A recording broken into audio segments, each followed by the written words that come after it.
नमस्कार दोस्तों, एक बार फिर से स्वागत करते हैं आपकी आवाज न्यूज चैनल पर। दोस्तों आज हम बात करने वाले 2025 में महाराष्ट्र के विधानसभा चुनाव होने वाले हैं, इसके बारे में हम बात करने वाले हैं। महाराष्ट्र की 288 विधानसभा में से किस पार्टी को कितनी कितनी सीटें मिल रही है अभी हम जानेंगे। इस वीडियो में आपको क्लियर कट जानकारी दी जाएगी। चलिए दोस्तों एक एक करके सभी जिलों वाइज सीटों के बारे में जान लेते हैं। दोस्तों हम बात कर लेते हैं महाराष्ट्र के अहमदनगर जिले की। अहमदनगर में कुल 12 विधानसभा सीटें हैं। 12 विधानसभा सीटों में से 7 सीट बीजेपी को मिल सकती है, 4 सीट एनसीपी को मिल सकती है, 1 सीट शिवसेना को मिल सकती है। चलिए दोस्तों महाराष्ट्र के अकोला जिले की बात कर लेते हैं। अकोला में कुल 5 विधानसभा सीटें हैं। 5 विधानसभा सीटों में से 3 सीट बीजेपी को मिल सकती है, 1 सीट एनसीपी को मिल सकती है और 1 सीट शिवसेना को मिल सकती है और 0 सीट अन्य को मिल सकती है। दोस्तों हम बात कर लेते हैं महाराष्ट्र के अमरावती जिले की। अमरावती में कुल 8 विधानसभा सीटें हैं। 8 विधानसभा सीटों में से 5 सीट बीजेपी को मिल सकती है, 1 सीट एनसीपी को मिल सकती है और 1 सीट शिवसेना को मिल सकती है और 1 सीट अन्य को मिल सकती है। दोस्तों महाराष्ट्र की 288 विधानसभा सीटों में से 34 विधानसभा सीटों का सर्वे आपकी स्क्रीन पे दिखाया जा रहा है, जिसमें से बीजेपी को 20 सीटें मिल सकती है, 8 सीट एनसीपी को मिल सकती है, 5 सीट शिवसेना को मिल सकती है और सिर्फ 1 सीट अन्य को मिल सकती है। दोस्तों हम बात कर लेते हैं महाराष्ट्र के औरंगाबाद जिले की। औरंगाबाद में कुल 9 विधानसभा सीटें हैं। 9 विधानसभा सीटों में से 5 सीट बीजेपी को मिल सकती है, 2 सीट एनसीपी को मिल सकती है, 2 सीट शिवसेना को मिल सकती है और 0 सीट अन्य को मिल सकती है। दोस्तों हम बात कर लेते हैं महाराष्ट्र के बीड़ जिले की। बीड़ में कुल 6 विधानसभा सीटें हैं। 6 विधानसभा सीटों में से 3 सीट बीजेपी को मिल सकती है, 2 सीट एनसीपी को मिल सकती है, 1 सीट शिवसेना को मिल सकती है, 0 सीट अन्य को मिल सकती है। दोस्तों हम बात कर लेते हैं महाराष्ट्र के भंडारा जिले की। भंडारा में कुल 3 विधानसभा सीटें हैं। 3 विधानसभा सीटों में से 1 सीट बीजेपी को मिल सकती है, 1 सीट एनसीपी को मिल सकती है, 1 सीट शिवसेना को मिल सकती है, 0 सीट अन्य को मिल सकती है। दोस्तों महाराष्ट्र की 288 विधानसभा सीटों में से 43 विधानसभा सीटों का सर्वे आपकी स्क्रीन पे दिखाया जा रहा है, जिसमें से बीजेपी को मिल रही है 24 विधानसभा सीटें, 11 सीट एनसीपी को मिल सकती है, 7 सीट शिवसेना को मिल सकती है और 1 सीट अन्य को मिल सकती है। दोस्तों हम बात कर लेते हैं महाराष्ट्र के बुल्डाना जिले की। बुल्डाना में कुल 7 विधानसभा सीटें हैं। 7 विधानसभा सीटों में से 5 सीट बीजेपी को मिल सकती है, 1 सीट एनसीपी को मिल सकती है, 1 सीट शिवसेना को मिल सकती है, 0 सीट अन्य को मिल सकती है। दोस्तों हम बात कर लेते हैं महाराष्ट्र के चंद्रपुर जिले की। चंद्रपुर में कुल 6 विधानसभा सीटें हैं। 6 विधानसभा सीटों में से 4 सीट बीजेपी को मिल सकती है, 1 सीट एनसीपी को मिल सकती है, 1 सीट शिवसेना को मिल सकती है, 0 सीट अन्य को मिल सकती है। दोस्तों हम बात कर लेते हैं महाराष्ट्र के धुले जिले की। धुले में कुल 5 विधानसभा सीटें हैं। 5 विधानसभा सीटों में से 3 सीट बीजेपी को मिल सकती है, 1 सीट एनसीपी को मिल सकती है, 1 सीट शिवसेना को मिल सकती है, 0 सीट अन्य को मिल सकती है। दोस्तों महाराष्ट्र की 288 विधानसभा सीटों में से 61 विधानसभा सीटों का सर्वे आपकी स्क्रीन पे दिखाया जा रहा है। 36 सीट बीजेपी को मिल सकती है, 14 सीट एनसीपी को मिल सकती है, 10 सीट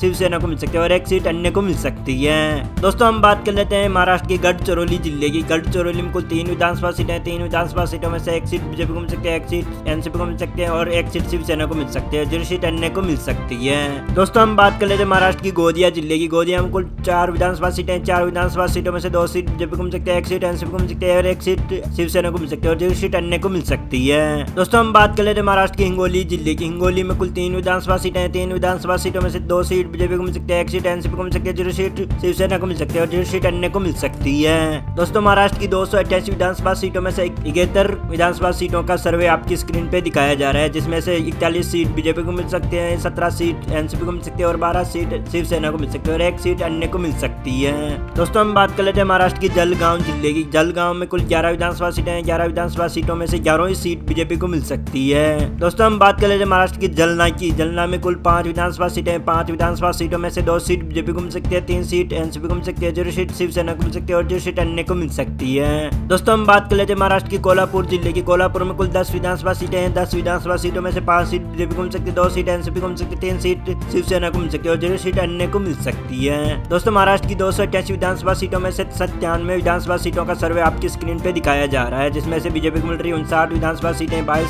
सीटें एनसीपी को मिल सकती है, 15 सीट शिवसेना को मिल सकती है और 1 सीट अन्य को मिल सकती है। दोस्तों हम बात कर लेते हैं महाराष्ट्र के लातूर जिले की। लातूर में कुल 6 विधानसभा सीटें हैं। 6 विधानसभा सीटों में से 4 सीट बीजेपी को मिल सकती है, 1 सीट एनसीपी को मिल सकती है, 1 सीट शिवसेना को मिल सकती है, 0 सीट अन्य को मिल सकती है। दोस्तों हम बात कर लेते हैं महाराष्ट्र की मुंबई शहर की। मुंबई में कुल 10 विधानसभा सीटें हैं। 10 विधानसभा सीटों में से 5 सीट बीजेपी को मिल सकती है, 3 सीट एनसीपी को मिल सकती है और सीट शिवसेना को मिल सकती है, 0 सीट अन्य को मिल सकती है। दोस्तों हम बात कर लेते हैं महाराष्ट्र की मुंबई की। मुंबई में कुल 26 विधानसभा सीटें हैं। 26 विधानसभा सीटों में से 20 सीट बीजेपी को मिल सकती है, 3 सीट एनसीपी को मिल सकती है, 3 सीट शिवसेना को मिल सकती है, 0 सीट अन्य को मिल सकती है। दोस्तों महाराष्ट्र की 288 विधानसभा सीटों में से 139 विधानसभा सीटों का सर्वे आपकी स्क्रीन पे दिखाया जा रहा है, जिसमें से बीजेपी को मिल रही है 88 सीटें, 29 सीट एनसीपी को मिल सकती है, 21 सीट शिवसेना को मिल सकती है और 1 सीट अन्य को मिल सकती है। सकती है। दोस्तों हम बात कर लेते हैं महाराष्ट्र के नागपुर जिले की। नागपुर में कुल 12 विधानसभा सीटें हैं। 12 विधानसभा सीटों में से 5 सीट बीजेपी को मिल सकती है, 2 सीट एनसीपी को मिल सकती है, 5 सीट शिवसेना को मिल सकती है, 3 सीट अन्य के खाते में जा सकती है। दोस्तों हम बात कर लेते हैं महाराष्ट्र के नांदेड़ जिले की। नांदेड़ में कुल 9 विधानसभा सीटें हैं। 9 विधानसभा सीटों में से 5 सीट बीजेपी को मिल सकती है, 3 सीट एनसीपी को मिल सकती है, 1 सीट शिवसेना को मिल सकती है, 0 सीट अन्य को मिल सकती है। दोस्तों हम बात कर लेते हैं महाराष्ट्र के नंदुरबार की। नंदुरबार में कुल 4 विधानसभा सीटें हैं। 4 विधानसभा सीटों में से 3 सीट बीजेपी को मिल सकती है, 0 सीट एनसीपी को मिल सकती है और 1 सीट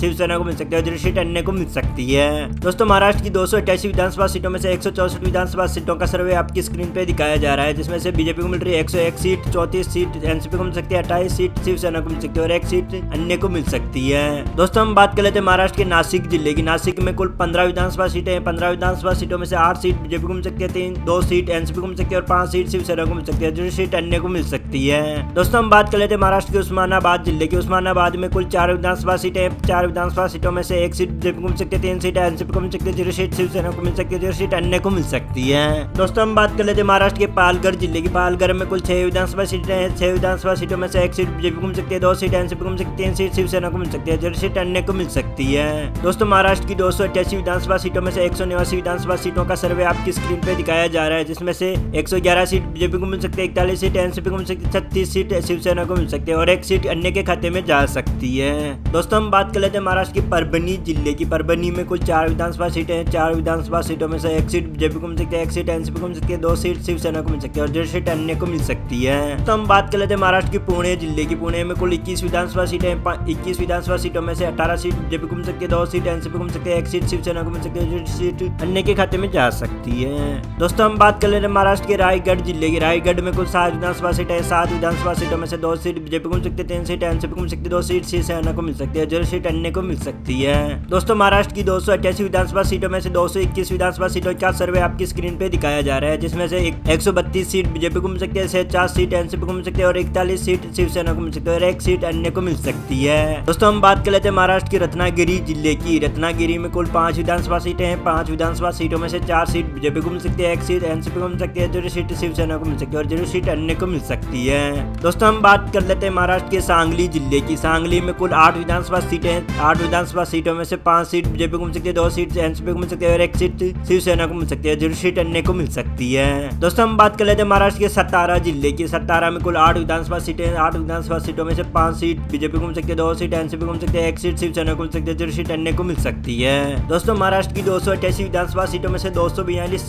सीटों का सर्वे आपकी स्क्रीन पे दिखाया जा रहा है, जिसमें से बीजेपी को मिल रही है 146 सीट, 43 सीट एनसीपी को मिल सकती है, 52 सीट शिवसेना को मिल सकती है और 1 सीट अन्य को मिल सकती है। दोस्तों हम बात कर लेते हैं महाराष्ट्र के सिंधुदुर्ग जिले की। सिंधुदुर्ग में कुल 3 विधानसभा सीटें हैं। 3 विधानसभा सीटों में से 2 सीट बीजेपी को मिल सकती है, 1 सीट एनसीपी को मिल सकती है, 0 सीट शिवसेना को मिल सकती है, 0 सीट अन्य के खाते में जा सकती है। दोस्तों हम बात कर लेते हैं महाराष्ट्र की सोलापुर जिले की। सोलापुर में कुल 11 विधानसभा सीटें हैं। 11 विधानसभा सीटों में से 6 सीट बीजेपी को मिल सकती है, 3 सीट एनसीपी को मिल सकती है और 2 सीट शिवसेना को मिल सकती है और 0 सीट अन्य को मिल सकती है। दोस्तों हम बात कर लेते हैं महाराष्ट्र की ठाणे जिले की। ठाणे में कुल 18 विधानसभा सीटें हैं। 18 विधानसभा सीटों में से 11 सीट बीजेपी को मिल सकती है, 4 सीट एनसीपी को मिल सकती है, 3 सीट शिवसेना को मिल सकती है, 0 सीट अन्य को मिल सकती है। दोस्तों महाराष्ट्र की 288 विधानसभा सीटों में से 274 विधानसभा सीटों का सर्वे आपकी स्क्रीन पे दिखाया जा रहा है, जिसमें से 165 सीट बीजेपी को मिल सकती है, 60 सीट एनसीपी को मिल सकती है और 48 सीट शिवसेना को मिल सकती है और 1 सीट अन्य को मिल सकती है। दोस्तों हम बात कर लेते हैं महाराष्ट्र की वर्धा जिले की। वर्धा में कुल 4 विधानसभा सीटें हैं। 4 विधानसभा सीटों में से 1 सीट एनसीपी को मिल सकती है, 1 सीट शिवसेना को मिल सकती है, 0 सीट अन्य को मिल सकती है। दोस्तों हम बात कर लेते हैं महाराष्ट्र की वाशिम जिले की। वाशिम में कुल 3 विधानसभा सीटें हैं। 3 विधानसभा सीटों में से 1 सीट बीजेपी को मिल सकती है, 1 सीट एनसीपी को मिल सकती है, 1 सीट शिवसेना को मिल सकती है, 0 सीट अन्य को मिल सकती है। दोस्तों हम बात कर लेते हैं महाराष्ट्र की यवतमाल जिले की। यवतमाल में कुल 7 विधानसभा सीटें हैं। 7 विधानसभा सीटों में से 4 सीट बीजेपी को मिल सकती है, 3 सीट एनसीपी को मिल सकती है, 0 सीट शिवसेना को मिल सकती है, 0 सीट अन्य को मिल सकती है। दोस्तों महाराष्ट्र की 288 विधानसभा सीटों में से 288 विधानसभा सीटों का सर्वे आपकी स्क्रीन पे दिखाया जा रहा है, जिसमें से बीजेपी को मिल रही है 172 सीट, 65 सीट एनसीपी को मिल सकती है, 50 सीट शिवसेना को मिल सकती है और 1 सीट अन्य को मिल सकती है। दोस्तों महाराष्ट्र में किस पार्टी की सरकार होनी चाहिए ये हमें कमेंट में जरूर बताइएगा। मिलते हैं अगले वीडियो में, तब तक के लिए जय हिंद, वंदे मातरम।